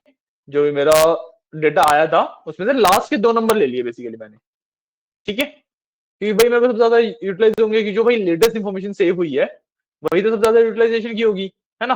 और मैंने डायमेंशन इक्वल टू 1 कर दिया, क्योंकि भाई 1D डेटा है ये, है ना, इसलिए मैंने डायमेंशन इक्वल टू 1 रखा। उसके बाद जो मेरे पास लास्ट की 2 इंफॉर्मेशन थी उसको मैंने फुल्ली कनेक्टेड लेयर से कनेक्ट कर दिया, ठीक है। तो मतलब एलएसटीएम में जो डेटा सेव हो रहा है वो मेरा फाइनल लेयर के बाद भी डायरेक्टली जा पा रहा है, ठीक है। अब मैं इसका ड्रॉ करके दिखाऊं थोड़े से कनेक्शंस को, तो ये कुछ इस तरीके से है। मान लो यहाँ पे मेरा कुछ भी न्यूरल नेटवर्क है पहले वाला, यहाँ पे मेरा कुछ भी न्यूरल नेटवर्क है बाद वाला। इसमें एक मेन लेयर होगी एलएसटीएम की आरएनएन वाली, और एक मेमोरी हाईवे वाली लेयर होगी, ठीक है। तो जो मेमोरी हाईवे वाली लेयर है ये इससे तो सबसे कनेक्टेड है ही, ये इस तरीके से तो कनेक्टेड है ही। मैंने इसको यहाँ पे भी कनेक्ट कर दिया आगे, कि भाई जो भी आगे डेटा है उस तक सारी इंफॉर्मेशन पहुंचती रहे, ठीक है। और लास्ट में मैंने जो भी डेटा था इसको हिडन लेयर से पास करा दिया, ठीक है। उसके बाद भाई सिग्मोइड फंक्शन लगा दिया उसको ट्रांसलेट करने के लिए, मेरा आउटपुट आ गया। फिर नीचे वाला जो कोड है वो सारा सेम ही है, ठीक है। समझ आई ये चीजें?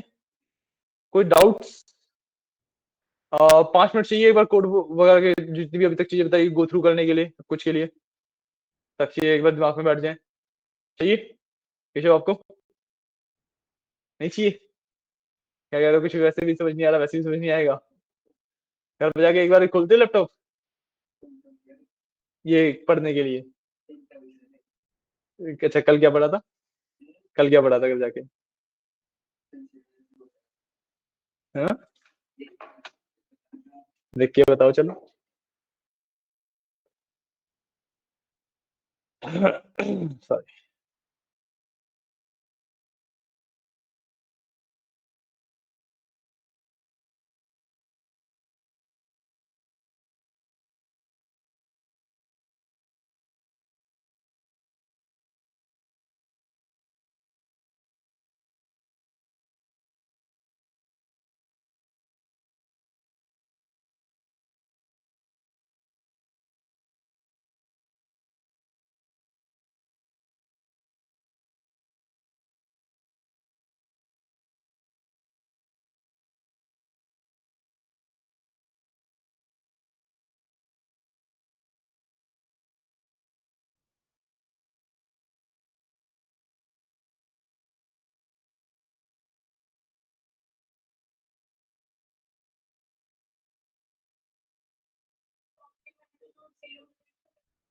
ऑप्टिमाइजर डॉट जीरो ग्रेड का मतलब होता है कि जो भी हमारे रैंडम पाथ बने थे उसमें से हम जो हमारा यूजफुल पाथ है उसको फिक्स कर चुके हैं, बाकी सबको हटा दो।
हो गया, समझ आया?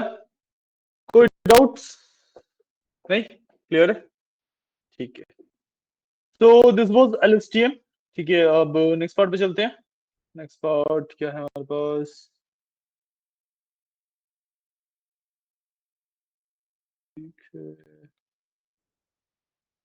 ओके, लेना मैं एक बार वेरीफाई कर लूँ किस तरीके से यहाँ पे क्या चीजें हैं।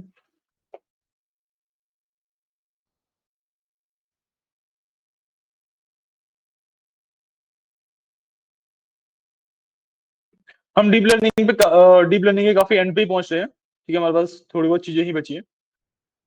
हमने इसमें क्या किया है, वेटेड किया है, कंप्यूटर किया है, ठीक है, ठीक है, ठीक है, ठीक है, ठीक है, ठीक है। फिर डेटा कहाँ से ले रहे हैं हम?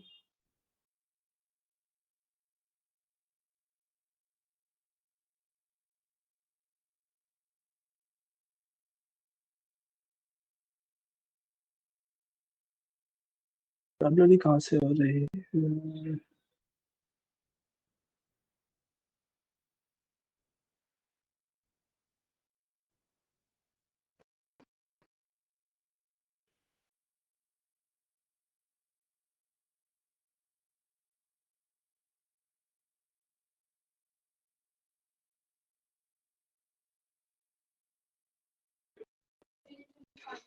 हाँ, श्योर श्योर। ठीक है बाजू, फिर स्टार्ट करेंगे।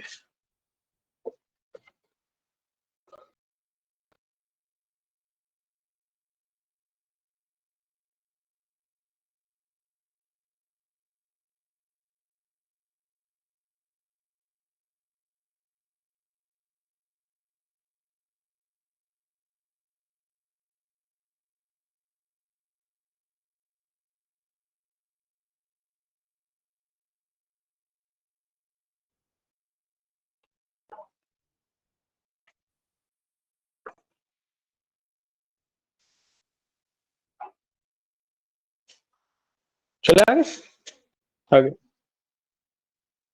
Just give me a second.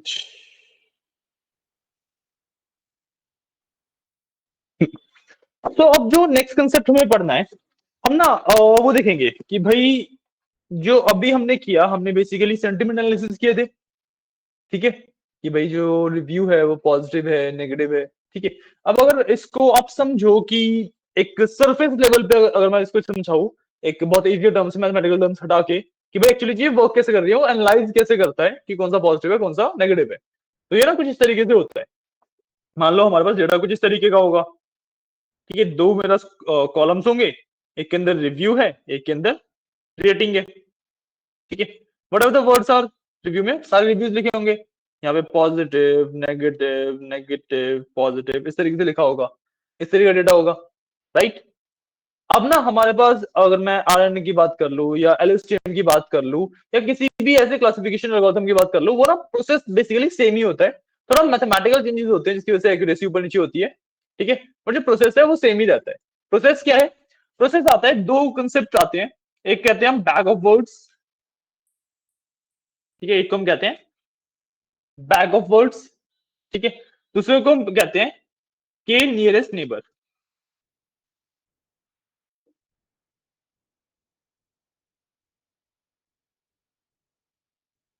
ठीक है, दूसरे को कहते हैं के नियरेस्ट नेबर। इन दो कंसेप्ट को समझना पड़ेगा हमें इस वाली चीज को बेटर तरीके से समझने के लिए। ठीक है, अब इसके अंदर देखो जो बैग ऑफ वर्ड्स है वो बेसिकली क्या है, कि भाई मेरे पास जो यहाँ पे डेटा था उसके अंदर डिफरेंट डिफरेंट डिफरेंट वर्ड्स है। ठीक है, तो सबसे पहले क्या होगा कि भाई इनमें से सारे यूनिक वर्ड निकाल लिए जाएंगे। भी यूनिक वर्ड्स है वो सारे निकल जाएंगे। तो अभी हम चार पांच का एग्जांपल ले लेते हैं, वैसे हजारों होते हैं ये।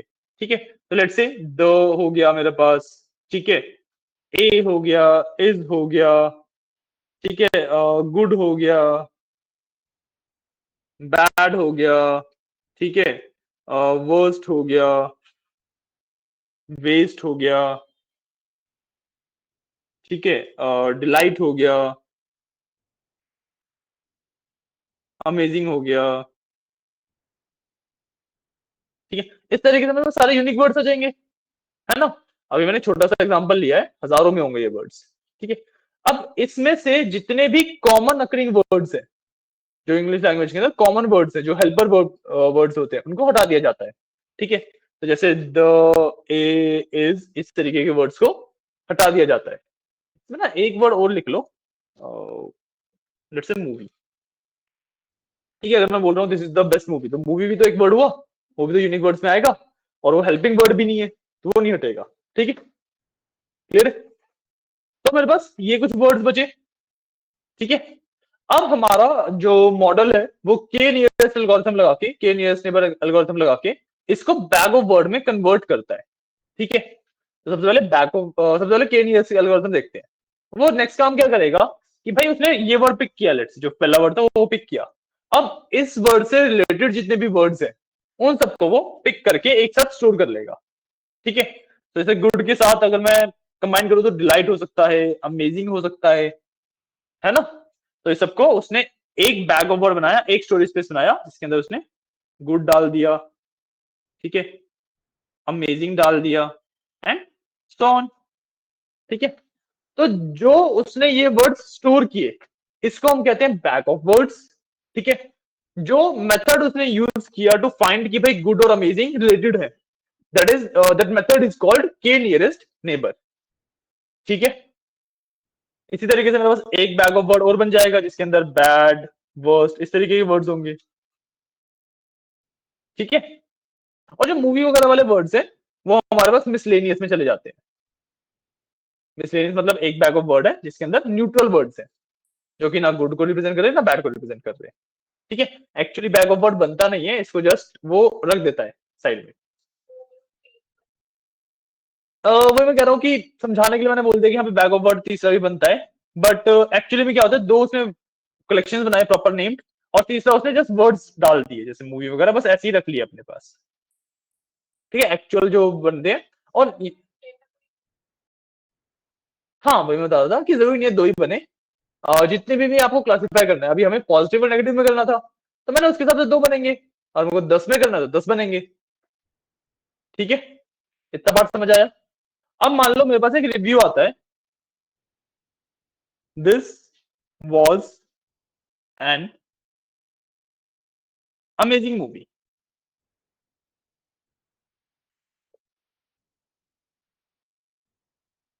मूवी, लेट्स से रिव्यू को थोड़ा सा बड़ा करते हैं, this was an amazing movie, everything was great, मैं ऐसे ही लिख रहा हूँ, समझ लेना, everything was great, the climax was little boring,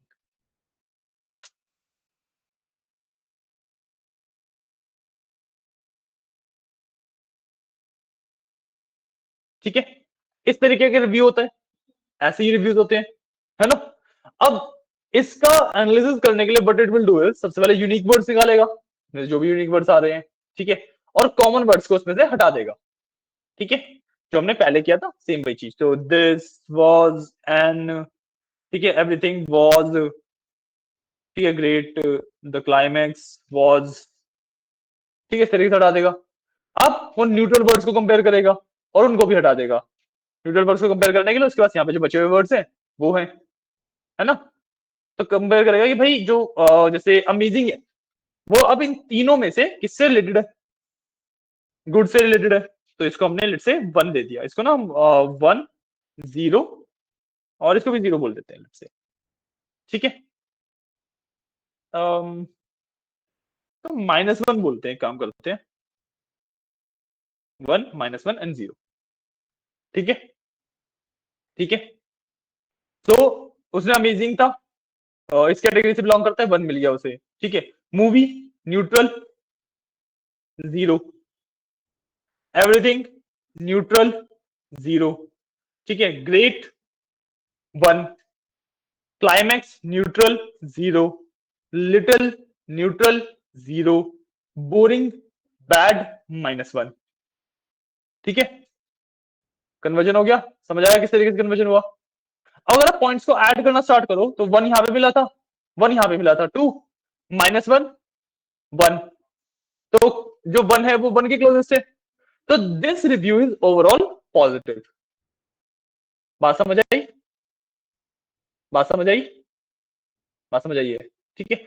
actually में क्या होता है कि इसमें जो स्कोरिंग होती है ना वो इस तरीके से होती है कि 0 और -1 नहीं होता, आपके पास 1 0 और इसके लिए कुछ भी नहीं होता, वो इसको इग्नोर करता है। ठीक है। तो आपको जो स्कोरिंग एक्चुअली मिलेगी वो 1 1 और बोरिंग को 0 मिलेगी। इस तरीके से होता है। तो ओवरऑल स्कोर विल बी 2। ठीक है। लेकिन हम इनका मीन निकाल लेते हैं। तो टोटल मेरे पास वर्ड कितने थे जिसको मैंने जज करना था? अमेजिंग, ग्रेट और बोरिंग। बाकी तो न्यूट्रल वर्ड्स है मेरे, है ना? तो 2/3 इसका रिजल्ट आया। 2/3 इज 0.66, है ना? 0.66 को अगर मैं राउंड ऑफ करूंगा तो डेट विल बिकम 1, इसलिए वो ओवरऑल पॉजिटिव हो जाता। और मान लो मेरे पास बैड वर्ड ज्यादा होते और गुड वर्ड कम होते, तो जो 2 था वो लेट से 1 हो जाता, 1/3 हो जाता, है ना? तो ये कितना था? 0.33। इसको राउंड ऑफ करता, ये 0 आता तो नेगेटिव हो जाता। इस तरीके से वर्क करता है। ठीक है। Concept clear? कोई डाउट? नहीं? ठीक है। अब इसके अंदर हम पढ़ते हैं कि भाई बैग ऑफ वर्ड का कंसेप्ट तो बहुत सिंपल है। उसने बस वर्ड उठाया, सेव कर लिया, वर्ड उठाया, सेव कर लिया अलग अलग जगह पे। ठीक है। जो नियरेस्ट नेबर वाली एल्गोरिथम है वो थोड़ी सी कॉम्प्लेक्स है कि भाई उसको कैसे पता कि गुड और अमेजिंग सेम सेम कैटेगरी में आएंगे, है ना? ये चीज उसको कैसे पता लगा? तो ये हमारे नियरेस्ट एल्गोरिथम से पता लग रहा है। मैंने बताया था कि भाई के नियरेस्ट नेबर से ये चीज पता लगती है। तो हम के नियरेस्ट नेबर को थोड़ा सा इन डेप्थ स्टडी करेंगे कि भाई के नियरेस्ट नेबर एल्गोरिथम होती क्या है। ठीक है। तो हम वापस अपने कोड पे जाते हैं। यहाँ पे जो हमारा नेक्स्ट कोड है वो हमारा के नियरेस्ट नेबर वाले एल्गोरिथम का कोड है। ठीक है। जब हम एलएसटीएम वगैरह इंट्रोड्यूस करते हैं तो ये सब जो लेयर्स के अंदर ही ऑटोमेटिकली हो जाता है। यहाँ पे आपको समझाने के लिए मैंने अलग से किया है। ठीक है। क्लियर है? क्लियर है? ठीक है। अब मैंने यहाँ पे एक फंक्शन बनाया गेट नियरेस्ट नेबर। ठीक है। मैंने यहाँ पे एक फंक्शन बनाया गेट नियरेस्ट नेबर। इसके अंदर सबसे पहले मैंने क्या किया? If word not in vocab return none. कि भाई वर्ड अगर मेरा वोकैबुलरी के अंदर है ही नहीं। वोकैबुलरी क्या होती है? Known words. जितने भी यहाँ पे बैग्स है ना, ये वाला बैग, ये वाला बैग, ये वाले वर्ड्स सब मिला के is the vocabulary of my model. भाई कितने वर्ड्स मेरा मॉडल जानता है। ठीक है। अगर मेरा जो वर्ड मैं देखना चाह रहा हूँ कि उसके नियरेस्ट नेबर क्या है वो वोकैबुलरी में ही नहीं है, तो हम नन रिटर्न कर देते हैं कि भाई उसके नियरेस्ट तो कुछ मिलेगा ही नहीं। जब मेरे मॉडल को पता ही नहीं वो वर्ड क्या है, गेटिंग माय पॉइंट? जब मेरे मॉडल के पास वर्ड ही एकदम नया आ रहा है तो उसे पता ही नहीं कि भाई कहाँ पे जाएगा ये, है ना? अगर ऐसा नहीं हुआ कि भाई वर्ड उसके बाद ऑलरेडी करता है तो क्या होगा? हमने टारगेट इंडेक्स और टारगेट वेक्टर निकाला। ठीक है। अब मैंने बताया था कि भाई वेक्टराइजेशन होके सेव रखे होते हैं सारे वर्ड्स। तो that is number and link number basically. ठीक है। तो हमने जो भी वर्ड हम देख रहे हैं जिसके हमें मैचेस निकालने हैं, इसके पहले गोल समझा दो कि हम कर क्या रहे हैं। We are giving it a word. ठीक है। हम अपने मॉडल को एक मॉडल को कह रहा हूँ अपने एल्गोरिथम को एक वर्ड दे रहे हैं एंड उसको बोल रहे हैं कि भाई इसके रिलेटेड जितने भी वर्ड तुम्हें पता है वो निकाल के दे दो। ठीक है। क्लियर है? तो यहाँ पे मैंने जो टारगेट इंडेक्स है जो मेरा वर्ड मैंने दिया उसका सबसे पहले इंडेक्स की वो वर्ड कहाँ पे एग्जिस्ट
उसके बाद मैंने वैल्यू और इंडेक्सेस निकाल लिए, ठीक है, कि भाई जो जहां पे वो लाई कर रहा है उसके आसपास वर्ड्स क्या है, ठीक है, और उनकी जो इंडेक्सेस है वो क्या है, ठीक है।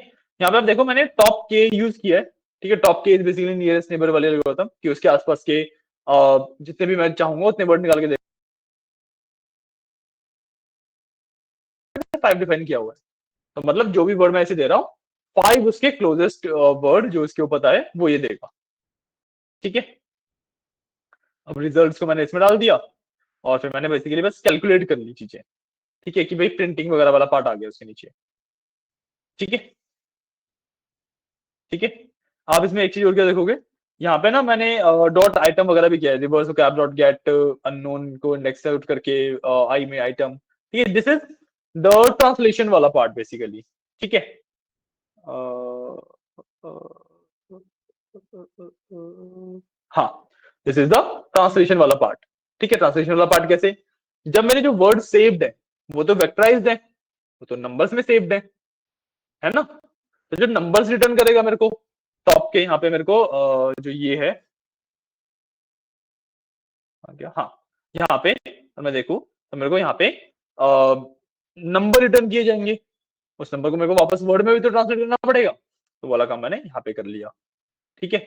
उसके बाद मैंने क्या किया, सिंपली जो मेरे नेबर्स थे ये वाले, ठीक है, इसमें से नेबर्स की वैल्यू रिटर्न हुई है, डन रिजल्ट किया ना यहाँ पे मैंने, नेबर्स आए, हमने हर एक पे इटरेट किया, उसका वर्ड और स्कोर दिखा दिया, ठीक है। तो मैंने जो टारगेट वर्ड दिया वो उसको हैप्पी दिया, हैप्पी से रिलेटेड उसके पास क्या वर्ड्स अवेलेबल है, ठीक है, उसने मेरे को हैप्पी से रिलेटेड ये वाले वर्ड्स दिए। इन सब की अगर आप प्रोबेबिलिटी देखो तो बहुत कम है, मतलब ये सिर्फ 33% सिमिलर है, 32%, 31%, 30% सिमिलर है, ठीक है। इसका बेसिक मतलब ये हो जाता है कि भाई हैप्पी से रिलेटेड उसके पास वर्ड्स एग्जिस्ट नहीं करते हैं, हैप्पी इटसेल्फ एग्जिस्ट करता है क्या, उसने तो प्रोबेबिलिटी दी ना सिर्फ कि नियरेस्ट, हमने उसको ये थोड़ा बोला कि उससे रिलेटेड देने हैं या फिर हैप्पी से रिलेटेड जो हम हमारे सेंस में होता है वो दे, हमने इसको क्या बोला कि हैप्पी के आसपास के 5 वर्ड दे दो, 5 वर्ड उठाए हैप्पी के आसपास के दे दिए, इसको थोड़ा ना इंग्लिश आती है ना, तो पता है कि भाई हैप्पी के सबसे पास ये वाले वर्ड्स एग्जिस्ट कर रहे हैं जो कि हैप्पी के साथ सबसे ज्यादा यूज किए जाते हैं, उसके हिसाब से बनाता है ये तो, है ना, हैप्पी के साथ लाइसेंस, कैनाइन, ट्यून्स, अपडेटेड, ये सब एग्जिस्ट कर रहे हैं, ये सब दे दिए, ठीक है। बात समझ आई, जो बैग ऑफ वर्ड्स है, हाँ, नहीं एग्जिस्ट तो कर रहे हैं, रिलेटेड नहीं है, रिलेटेड नहीं है, ठीक है। आप डिफरेंट वर्ड्स के साथ ट्राई कर सकते हो, एंड इसमें ना याद रखना जो हम वोकैबुलरी यूज कर रहे हैं ना, sorry give me a second, हाँ, इसके अंदर जो हम ये वोकैबुलरी यूज कर रहे हैं ना, यहाँ पे हमने वोकैब डॉट आइटम वगैरह किया है सबसे ऊपर, तो आप देखोगे वोकैब को जो मैंने डिफाइन तो कहीं पे भी नहीं किया, मैंने सीधे सीधे उसको यूज कर लिया, क्यों, क्योंकि जो वोकैबुलरी मैं यूज कर रहा हूँ वो यही ऊपर वाली यूज कर रहा हूँ जो मैंने यहाँ पे डिफाइन करी थी ना, ये रहा, मैंने यहाँ पे डिफाइन करी थी उसी को यूज कर रहा हूँ मैं नीचे भी, ठीक है, क्लियर है, बात समझ आइए। तो नियरेस्ट नेबर और बैग ऑफ वर्ड्स का कंसेप्ट आपको क्लियरली समझ आया होगा, राइट। तो लेट्स डू वन थिंग, आज हम यहीं पे रुकते हैं, इसका मैं एक बार देखता हूँ फॉर्मूला वगैरह अगर मेरे पास अवेलेबल होगा तो वो और भेज देते हैं, ठीक है, वरना हम आज के लिए यहीं पे रुकेंगे, ठीक है। तो give me just a second,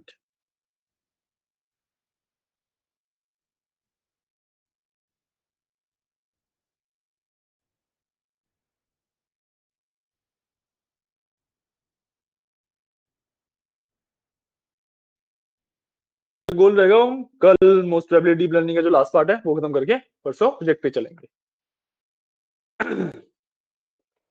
ठीक है। हमने वो रिमेंडिंग्स पे थे हम, अच्छा हाँ, जो भी हम ये पार्ट पढ़ रहे हैं ना इसका मेन टॉपिक तो बताना भूल ही गया, जितना भी हमने ये क्लासिफिकेशन वगैरह वाला टेक्स्ट वगैरह वाला पार्ट पढ़ा ना, ये सारा उसके एनएलपी के अंदर फॉल करता है, नेचुरल लैंग्वेज प्रोसेसिंग, क्योंकि हम इंग्लिश के ऊपर बात कर रहे हैं ना, इंग्लिश को प्रोसेस करवा रहे हैं अपने मॉडल से, तो ये वाला जो सारा पार्ट आता है इसको जो टॉपिक कह लो या फिर जो इसकी कैटेगरी कह लो, that is NLP, natural language processing, तो जितने भी आपके चैट जीपीटी, जेमिनी वगैरह बने हुए हैं, सब कुछ एनएलपी के अंदर है ये। ठीक है ना? सिर्फ टॉपिक का नाम बता रहा था। नहीं, इसके फॉर्मूलाज वगैरह नहीं है। ये फॉर्मूलाज वगैरह नहीं है। ठीक है, तो this is the last part for today. आज हम यहीं पे एंड करते हैं अपनी क्लास। ठीक है, आई डोंट थिंक सो कि हमारे पास 10 मिनट बचे, 10 मिनट में नेक्स्ट टॉपिक स्टार्ट करने का फायदा भी नहीं है। और आप लोगों को देख के लग भी रहा है कि आज के लिए काफी समझ लिया आप लोगों ने। जो चीजें आपको रिपीट करने में भी टाइम लगेगा। हाँ हाँ, कर दो, बंद नहीं है यार। ठीक है, तो आज के लिए इतना ही। ओके, चलिए, थैंक यू। कल जो हमारे पास टॉपिक बच जाएंगे वो बच जाएंगे, क्या बच जाएगा हमारे पास कल के लिए? हमारे पास बचा क्या डीप लर्निंग में? हमने एनएलपी कर लिया, नियरेस्ट नेबर कर लिया है। ठीक है, हाँ, हमारे पास जो लास्ट टॉपिक बचा है दैट इज ऑफ ट्रांसफॉर्मर्स। ठीक है, वो हमारे पास लास्ट टॉपिक बचा है, वो हम कल कवर करेंगे। ठीक है, और मोस्ट प्रोबेबली हम कल से ही, वरना परसों तो डेफिनेटली जो हमारा मेन प्रोजेक्ट है उसको उस पर वर्क करना स्टार्ट कर देंगे। ठीक है, that is also some time consuming थी, तो हमें लग जाएगा टाइम। ठीक है, क्या प्रोजेक्ट तो मैंने दे दिया आज ही, प्रोजेक्ट तो आपको साथ ही दे दिया था ना, कल ही दे दिया था मैंने। प्रोजेक्ट तो आपके ग्रुप पे डाला हुआ है मैंने, ये रहा फाइनल प्रोजेक्ट जिप करके। तो यूज करेंगे, उसमें बिल्ड करेंगे, सब कुछ करेंगे ना, उसमें टाइम लगेगा।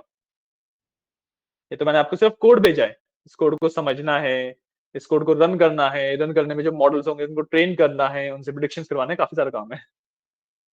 तो मैंने सिर्फ आपको कोड भेज दिया, ठीक है ना? चलो ठीक है, आज के लिए इतना ही।